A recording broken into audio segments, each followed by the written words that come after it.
I would typically say good evening or good day. However, what a week this has been. Yesterday was insane. Um, and I'll start out with apologizing. I kind of jumped preemptively and was sharing stuff on Twitter that was pointing towards a possible gunman. And I was incorrect on that. And I did correct the record on Twitter, but just officially on here too. I was wrong about that first gunman. And that was the older gentleman who was, for some reason, a distraction that the gunman had. There was two distractions on the ground, according to some FBI notes. There was the older gentleman who kept saying, shoot me, shoot me. And then another guy who had a BB gun for whatever reason on a college campus. That's just wild. But I'm not going to get into any of the conspiracies or any of that around this because regardless, this is a very just a very heavy week. There's the shooting at the Naval Academy. Um, the Colorado school also had a shooting today. I feel like that was just hours ago. Um, Now Charlie Kirk, and you've had international awareness around the Aranya stabbing.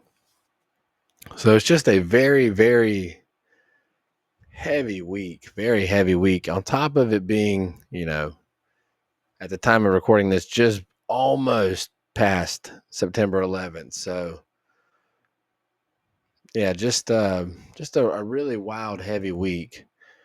What I was planning on bringing to you was what I've found so far as NGO financial influence and legislation that has led to the society that we live in, and not just North Carolina, but a lot of states in the country in total.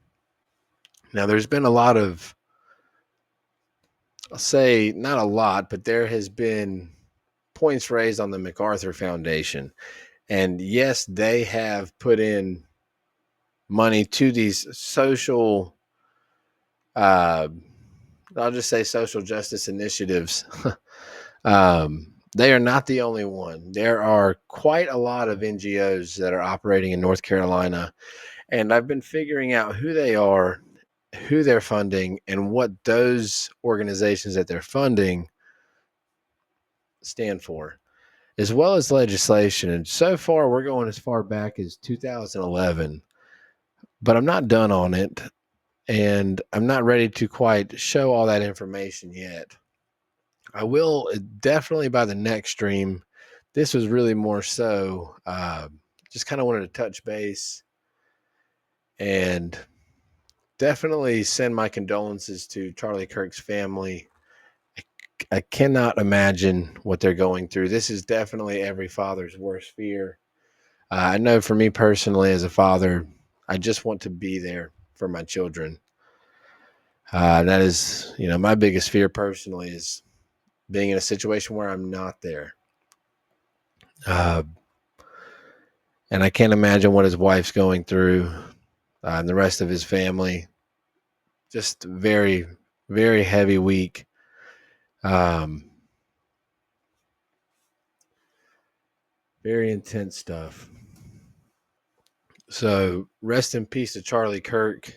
I personally did not watch a lot of his stuff or anything from Turning Point really, but I do know the impact that he had was on millions of college age, men and women. So it's definitely a heavy blow, and hopefully they get to the bottom of it. The FBI has kind of been running in mud, if you will. They've taken in two different suspects, released both of them. The alleged gunman still at large. And something that's weird. But again, not getting into any of that. Just want to send my condolences to the family. And I pray to God that we as a nation can see above this race war baiting stuff that's going on. And I pray that we have discernment to see truth. And again, just not get baited up in the madness that is really going on everywhere. Because these are heavy times. You've got a lot of people calling for gun reform, ban guns altogether, ban certain groups from firearms. And I don't think that is the answer at all. Because that's just going to lead to a whole different world down the road. And that's not going to go over well. And again, I just go back to, and I'll word this specifically so I don't trip too many censors up at one time saying all these words in a sentence. However, tools do not injure people. People with tools injure people.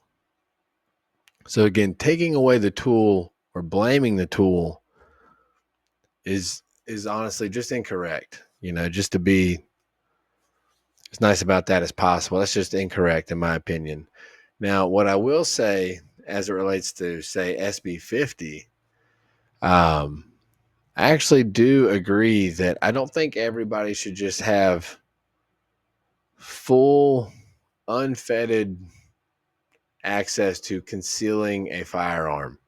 I am a 2A practicing North Carolinian. I have my concealed carry. And why I feel like that is good is because that gives everybody training. And if you give everybody access to just conceal without training, it is going to be a mess. And I'd also like to raise the point that in the North Carolina Constitution, it specifically states that there will not be a concealment of firearms. So it's in our Constitution. So a lot of people have probably never even looked at the North Carolina Constitution to see that in there, and they're saying, this is anti-Constitution, and it's literally written into our Constitution. And again, I feel like training is so important. And if we have a society that is trained on how to use a firearm, how to be responsible users of firearms and carriers of firearms versus just everybody go get you one and cover it up,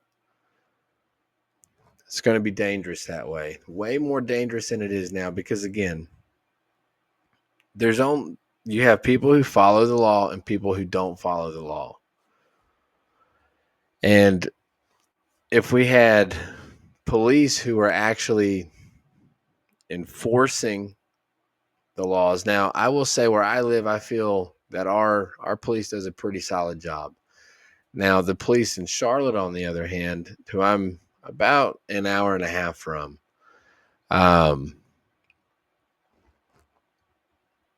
they're pretty slack. And it's not on the police officers themselves.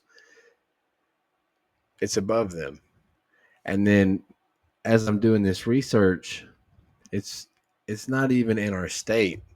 It's NGOs who are funding these other organizations that are making these changes.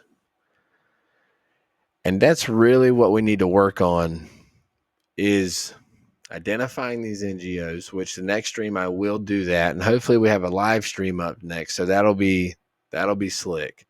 But we need to identify all these NGOs, what they're funding, who of our representatives are accepting money from them. And just one by one, we can easily fix it. Because I do believe that voting on the local level does have real effect. And if we raise awareness as much as we can get real change. Because, there's all this public backlash against the mayor of Charlotte, Lyles. And then she got re-voted in. But the reason is because it was, I think, 28,000 people turned out to vote in Charlotte. So if people aren't turning out because they're not aware, we're losing the battle there. So we have to raise awareness 100%. And again, the stream tonight, I was hoping to introduce these NGOs and the organizations that they are funding. But we will do that on the next stream. This is really going to be kind of a short clip here. But yeah, what an intense week. What an intense week. And the last thing I'll say in signing off, had somebody ask me, what do we do? This was on Twitter, and you can see the response on Twitter if you click on my replies. But just in terms of with everything going on and, this underlying tone of, civil war, or, what have you. My answer is obviously do not raise to violence. We have to be cerebral. Use our brains, use our voice, raise awareness, the power of the pen, and when we can apply financial pressure, we will get the changes and the results that we desire. It's easy to do it I won't say it's easy, but it's much easier to do it on a local level than it is on the national level, but one step at a time. So we've got to raise awareness, have unity, which many of you guys have heard if you're involved in, any of the election stuff going on right now. I do believe we need to have unity, but I also think it's very important that we don't get caught up strictly in identity politics. A lot of people change their, what party they're affiliated with the wind. Myself personally, I'm an independent. I've been registered independent for most of my life. I registered as a Republican, and I actually went back to independent. And it was really because of the January 6th stuff, which I won't get into that. And again, I'm not going to make this about conspiracies or whatnot. But there was a lot of stuff going on at that time that I just did not agree with. And all of my life up to really about 2 years before that, I was independent registered. Never voted Democrat, but just keep my options open because I truly believe that people play in identity politics. Just because somebody claims they are something doesn't mean they are. What is their track record? What do they represent? What are they wanting to do? What can they do? Who are they connected to? Who funds them? That's the kind of stuff that I'm looking at. And I feel like there's time. There's time. So we've just got to put on our bootstraps, as they say, and just start kicking some ass. One other thing before I sign off of here, I actually have had a couple people reach out to the anonymous tip line. That's pretty awesome. Thank you. I didn't think that was going to, won't say pop off, but I didn't think that was going to be even utilized yet. So that was pretty cool. Going to be working on that stuff too. So that's exciting. Obviously not going to say anything about anything yet, but stuff's coming. So again, love your loved ones. Again, as tacky as it is, as old Tim McGraw said, live every day like you're dying. And that's a motto that I live by, man. You never know. You truly never know. So next stream may or may not be live. Still waiting to get approved for that. That was supposed to be today, but it hasn't happened.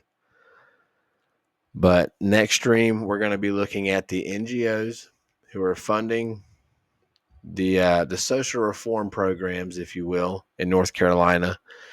And they're also funding the legislation side. Lots of lobbying from these guys and legislation going as far back as 2011 that is starting with the Justice Reinvestment Act. That's as far back as I've gotten so far. It's been a long, long game. And it's really the chickens are coming home to roost, as they say.